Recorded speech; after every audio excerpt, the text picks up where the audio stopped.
So, one thing I would say about the heart is such an unprecise term. So, if you talk about embodied living or soul centered living, or being fully present with ourselves, with each other, what it also means for me is the resonance between the different aspects of our being. So, there's different bodies. There's a physical, etheric, emotional, mental, soul bodies. And if they're in resonance with each other, it's an automatic. We live from the heart, we live from presence, we live from the soul. We are the soul experiencing itself in human incarnation, in right relationship with each other, in right relationship with the divine within, in community, the evolutionary process that we're going through as a planetary consciousness. I think a lot of it begins with that soul embodiment, that willingness and that ability to anchor that frequency of the soul through the entire body. The heart is simply one unit of consciousness, and most people identify that with the emotional center. But it's far more than that. The emotional center is not the identity of our being. The soul is the primary identity. It uses emotions, uses the mind, uses physical energy bodies. So it's like unifying all of that together in a way that we can be fully present. And that's a difficult one for many of us. How do we become present? Because most of us are controlled by subconscious impulses, we're controlled by our traumas, our programming, our conditioning.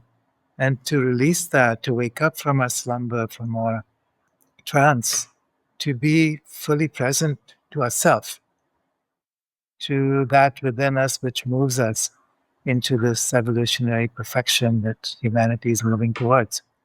So this is an amazing time to be in, and I know the full moon that we're experiencing right now. So we went through the lunar eclipse 2 weeks ago.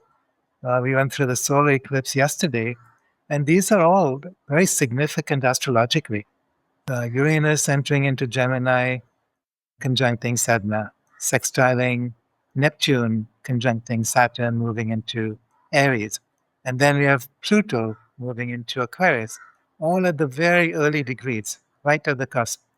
And what this means is that this is the beginning of a whole new dispensation, what you could call a new age, the end of the Kali Yuga, the beginning of the golden age of light. And it's not something that just happens externally to us, it's something that we create within as embodied soul, individually, collectively, and as a planetary consciousness. So this is a very powerful time. This particular equinox, sort of solar eclipse, combining together, Saturn's opposing. There's a lot of astrological significance, and then there's also new cosmic energies coming in from the sun, from the galaxy.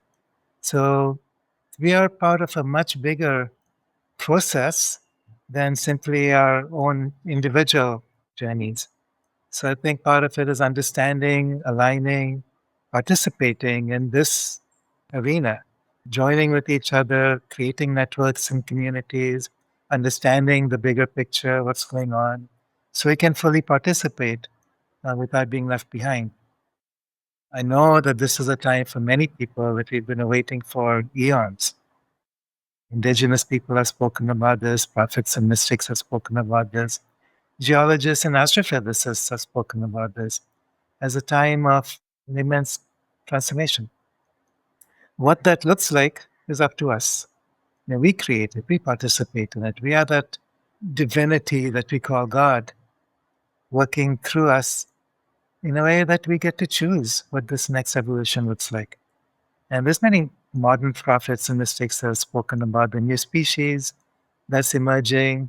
Humanity is an unfinished species. We're not complete. Now we think we're at the top of this ladder of creation. We're not. We're just beginning to understand what that means to be human.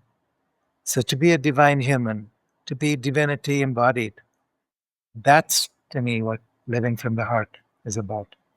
Even interestingly, the word heart, it's about earth, isn't there? Art, It's like a creation that we're engaging in. There's also the ability to hear. Are we listening to what really wants to be expressed? And it's not coming from a place of conditioning and programming.